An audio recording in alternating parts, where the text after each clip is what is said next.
It's finally time. What's up guys, JAGONTECH here, and I've been using the iPhone 12 mini for the past few weeks now. I put it through its paces, I tested out the cameras, and I gotta say, I love it.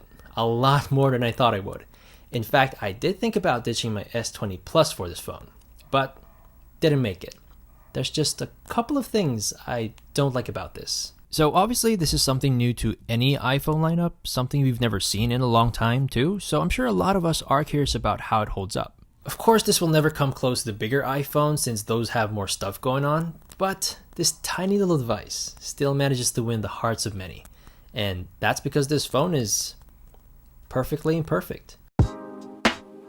So imperfect. Not a hard word to understand, but if you look it up, it means incomplete, substandard, or something that has a weakness. And this phone definitely has a weakness. Now, I'm not saying that it's awful or that you shouldn't get it, it just has quite a few shortcomings that may or may not affect your decision. So what exactly makes this imperfect? Well, it's basically a sized down iPhone 12, so you get the same A14 Bionic, same dual camera system, just in this very compact form factor.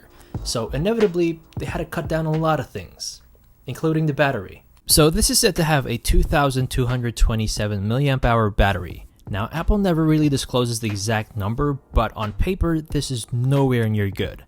Even mid-range Android phones carry a bigger battery than this with 3000, so this one is quite small. But after my testing and using it with different use cases, I found the battery to be acceptable. Not great, not bad, just okay. On average, I would always end up with 4 to 5 hours of screen on time. It can even reach 5.5 hours sometimes, which is kind of strange because I've seen other people get around 3 to 4 hours, but mine seem to cooperate and hold up pretty well. Now, I use my laptop more than I use my phone, so 4 to 5 hours should be okay for people like me.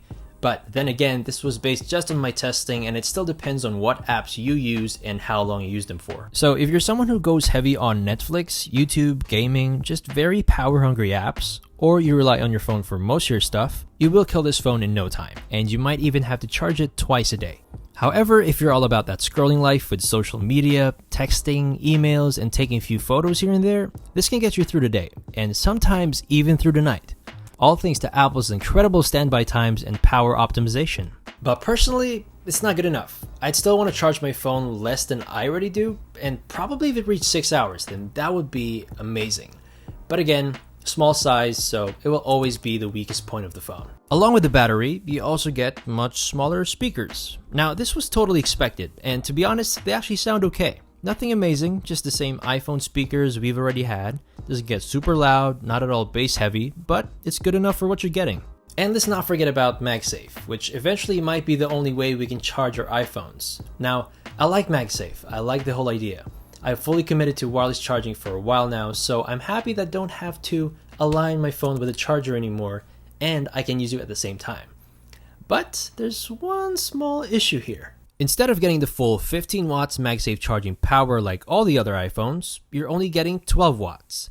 Now, it may not be that big of a deal since faster charging only works in the beginning and slows down as it reaches like 60%, but still, any bump in faster charging is always better, especially if they're planning to make this their new charging standard. But then MagSafe is still new to the iPhone, so hopefully by the time they fully implement this, there will be no more cutbacks on the charging speeds.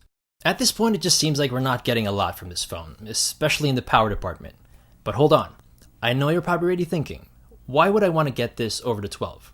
Well, yeah, I know it's not the best in everything, it's the smallest one, but think about it. Whatever makes this phone imperfect is also what makes it perfect. It's small.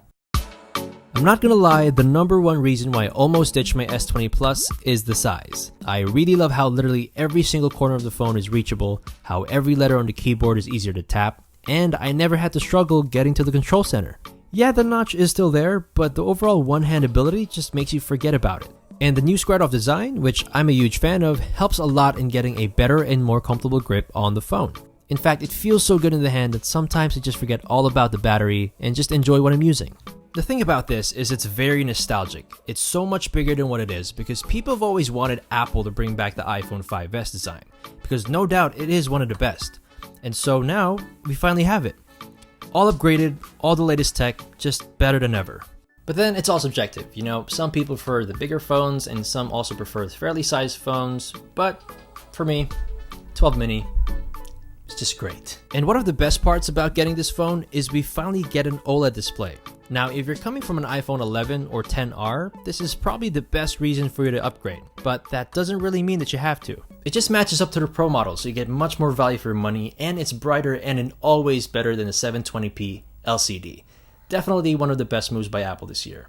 And speaking of best moves, cameras. This sports the same camera system as the iPhone 12, so that means night mode for all the lenses, including the selfie camera. And as for image quality, we all know iPhones are still one of the best in producing amazing photos, especially video. And for this year, it stays the same. They stayed consistent in producing contrasty photos, great dynamic range all throughout, definitely a winner, but I did notice that it still struggles with white balance.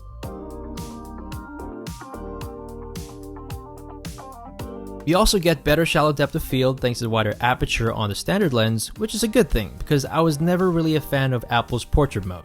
I also didn't notice any major changes to the ultra-wide lens in daytime. Images still lose a bit of quality towards the edges with slight distortion, but still really great.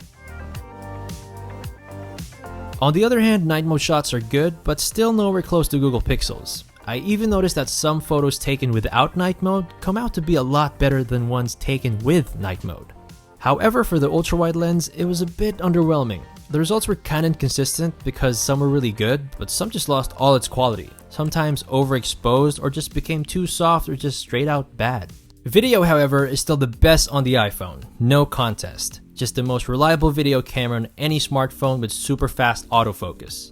Although shooting at night does take a little hit with the flaring, those little light reflections you see floating around, but then it still retains sharpness and great dynamic range all throughout. And the 12 mini is also no exception when it comes to 4K 10-bit Dolby Vision HDR video. So basically you can now record insane quality video with super realistic colors, brighter whites and deeper shadows.